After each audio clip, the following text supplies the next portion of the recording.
So what am I going to do today? I'm going to talk about, well, let me give you the next slide. I'm going to talk about an alternative to standard economics. We're trying to model a global economy. Probably most of you know how economics works. You write down a utility function for all the agents. You give them a model of the world like rational expectations. You assume equilibrium. You assume each agent selfishly maximizes their own utility, and you solve the equations and calculate the economic consequences. And that's the way economics has been, depending on which part you focus on, for a century or more, and certainly hasn't changed much since the 60s. Complexity economics provides an alternative. Um, I'm going to begin by just plunging in and showing you an example. Apologies that I suspect a few of you have already heard me talk about this before, but this is a model that we built at the onset of the COVID pandemic. Actually, even before lockdowns were starting, we realized what was going to happen. We went home and we went into literally overnight working mode because Penny was in Australia. So we would hand the project to her in the evening and then start it up again in the morning. We built a model that I'm quite proud of. We predicted the economic effect of COVID for the UK economy, industry by industry. We tested several different possible lockdown policies. We found a least bad one, which was to keep the upstream industries like agriculture, mining, et cetera, open, but close customer-facing industries. The UK government actually took our recommendation, which we made about a week before they actually relaxed the first lockdown. They relaxed it into this. And we predicted a GDP loss in the second quarter of 2020 of 21.5%. In reality, it was 22.1%. So, and I'll show you a few other statistics. We got things pretty close. And well, you might say, okay, that's just lucky or cherry picking. Well, we'll see. But we did a careful post-mortem and showed what we got wrong and right. And mostly we got things right for the right reasons. Now, just so you can picture the level at which we're modeling the world, here are 52 industries for the United Kingdom. The size of the circle is the gross output of the industry. We've arranged it and the lines between them are the industries who provide inputs to other industries. We've arranged it from left to right, from the more upstream industries to the downstream industries on the right side.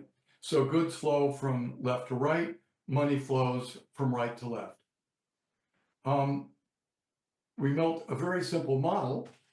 In our model, industries can't produce if they lack labor, if they lack demand, or if they lack essential inputs. And the model worked by just initializing each industry with an inventory and then marching along day by day. It would produce something every day, and then we would ask every day whether they're able to produce at the same level. We assumed that absent the pandemic, they would have produced at the same level they had at the start of the pandemic. And so if one of the industries ran out of essential inputs, then its production would diminish accordingly. Now, of course, we had to also predict shocks, because this is a model, oops, I'm going backwards here. This is a model that predicts how the shocks propagate, but the first thing we had to do is actually predict what the shocks would be. So we did this by actually diving very deep into understanding occupations. Maria and Penny were both experts. This is an amazing database compiled by the US Bureau of Labor Statistics. We're called ONET, where they have information, for example, how close do two people in this occupation typically work together to each other. So if that distance was more than 2 meters, we could say, well, we think they can go to work. Less than 2 meters, they can't go to work. We were also able to figure out who could work from home and who couldn't. We, through a survey, were able to figure out what the demand was. We could see who was going to be forced to work because their activities would be deemed essential. And we also, based on a survey, and maybe I'm saying more, no, I don't have that slide in here. Based on a survey we did by a company called IHS Market, we were able to find out which industries are really essential. So if you're making steel, Well, you look in the input-output table, it's got a lot of inputs, management consultants, cafeterias, all kinds of things. If you use the conventional Leontief production function, if the restaurant business shuts down, that should shut down the steel production. But in fact, the absolutely essential industries that are inputs are iron, energy, labor. And so we built a modified Leontief function that just only looked at the essential inputs and ignored the other ones. This turned out to be a very crucial thing to do. It made the predictions really depended on that. Anyway, by mapping back from occupations to industries, we were then able to see which industries would be affected on both the supply and the demand side and estimate the size of the shock. We did that. And then this picture shows you how that shock propagates through the economy. So we have the gross output plotted relative to the output before the pandemic started. We see where the first lockdown in the UK starts, then where the second lockdown ends because time is running to the right. And the colored lines show the output of each industry, the predicted output of each industry as a function of time.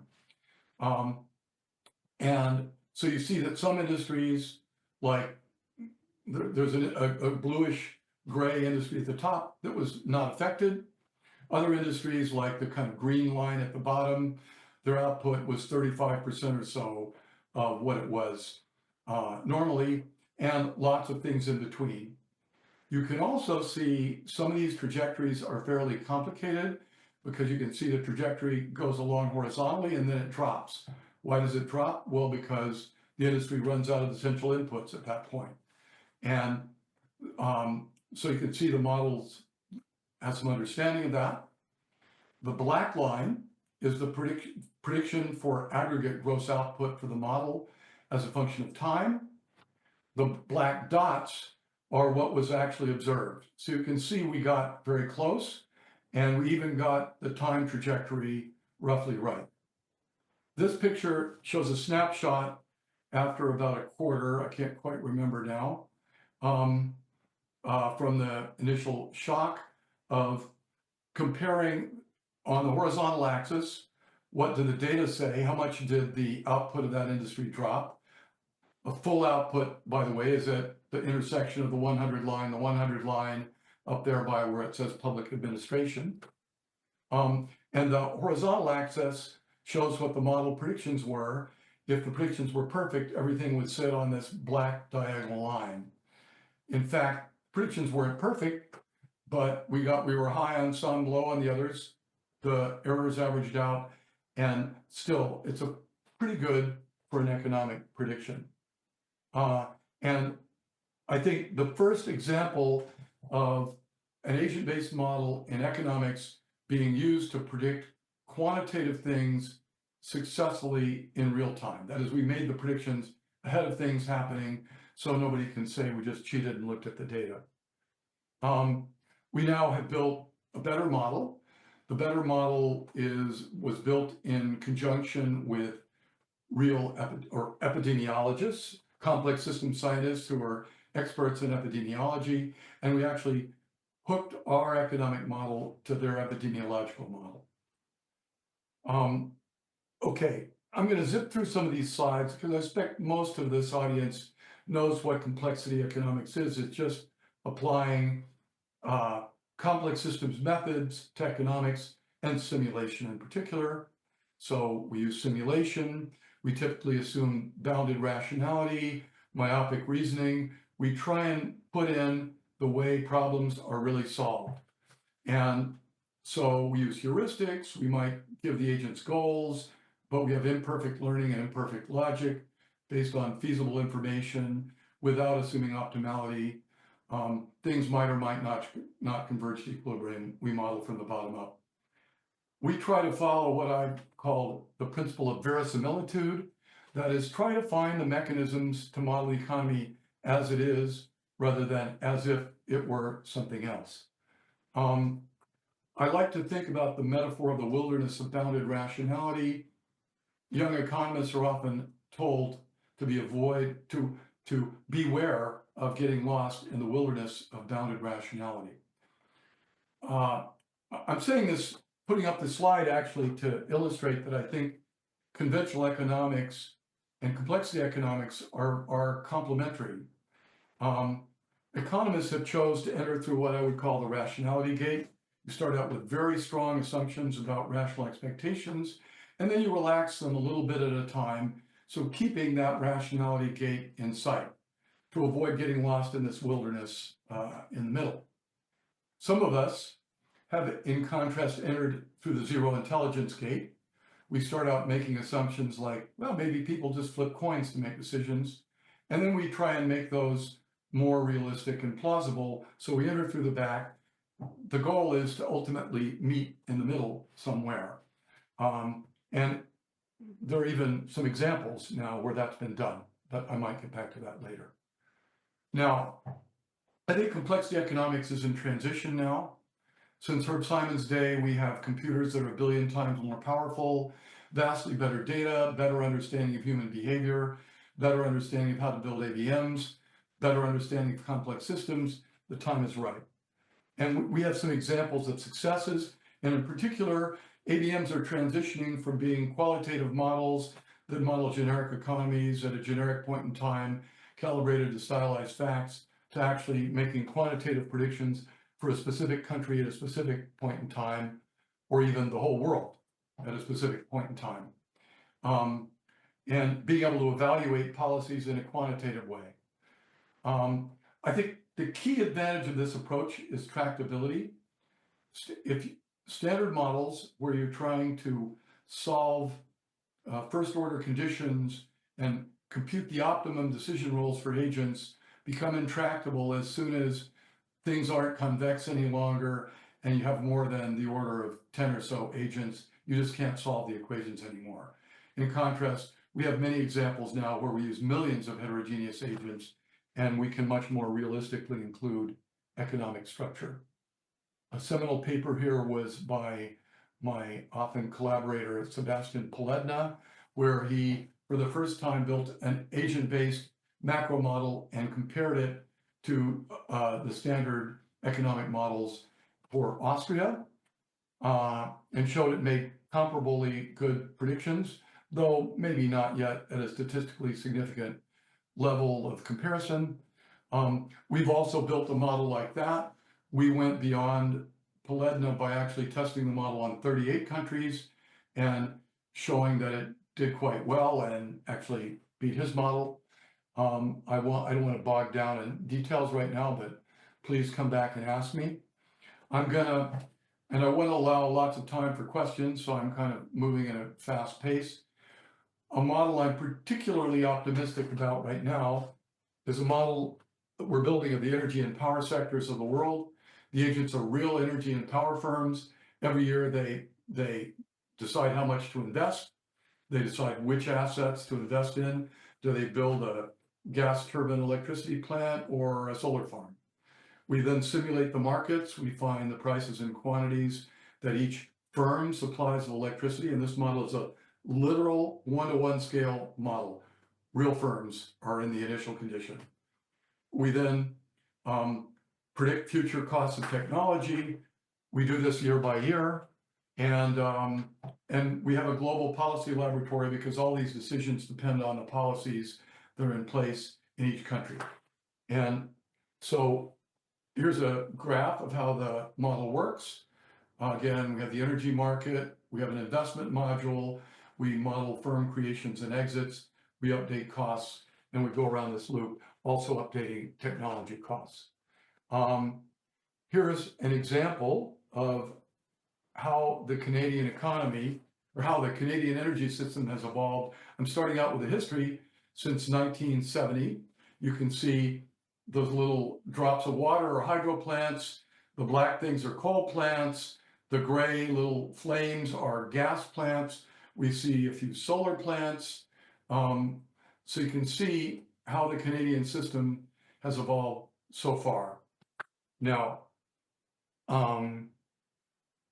let's look at a prediction we make. We've now built this model for Canada. Why Canada? Because somebody paid us to do it for Canada. And So we can now make predictions about how the Canadian system's going to evolve. So here you see it evolving. They're building lots of gas plants. They're building some solar plants. This is assuming no carbon taxes.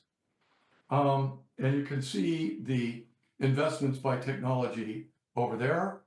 In contrast, here's what happens when we put in a carbon tax, and you can see things advancing forward. Not surprisingly, it builds even more renewables. But notice, even in the previous one, quite a lot of renewables got built. Why? Because the economics are now pretty good for renewables. So it's no longer the essential feature that it was. We are going to have to get better with storage in order to go all the way. I just want to mention a few other projects we've built. We have a global micro model that I mentioned, micro macro model. We have technology cost and diffusion models, the energy investment model, a model of occupational labor diffusion, a supply network shock model that takes off on our COVID model, and we've even built a simulation of the American stock market that simulates the order of 3,000 stocks and 10,000 mutual funds and over a quarterly timescale. I'm not really going to spend any time on this slide. We've also spent a lot of time studying past technology transitions, including mapping out the energy transition so far. The punchline is that fossil fuels cost what they did 140 years ago. Once you adjust for inflation, nuclear power, if anything, has gone up, whereas renewables have come down very quickly, and their deployment is scaling exponentially at 20 to 30% per year. So it's an optimistic view. We're working on building an integrated model that ties all these pieces together, as shown here, the energy investment model, the micro macro model. My ex-student Penny Mealy has made some very nice policy feasibility models using LLMs. Anyway, putting all these pieces together to really model the climate transition. I've mentioned our company, Macrocosm, several times.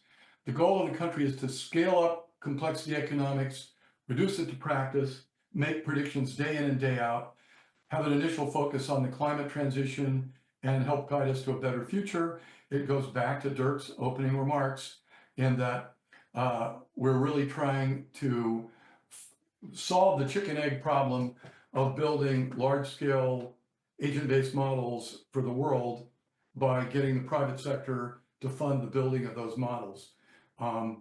We have some clients, and so far, so good. I can't help but advertise my book that appeared recently. Of course, I think it's a great book, and you should all buy it. You'll see I even got an endorsement from Larry Summers on one side and Brian Eno, if you know who he is, on the other. American version. I really tried to make it a narrative about a scientific revolution that's in progress, and these are some of the other topics I discuss in the book.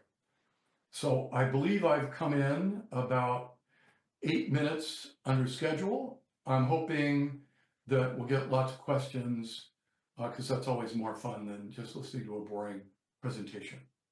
Thanks. All right, thank you so much. That was very interesting, Doyne.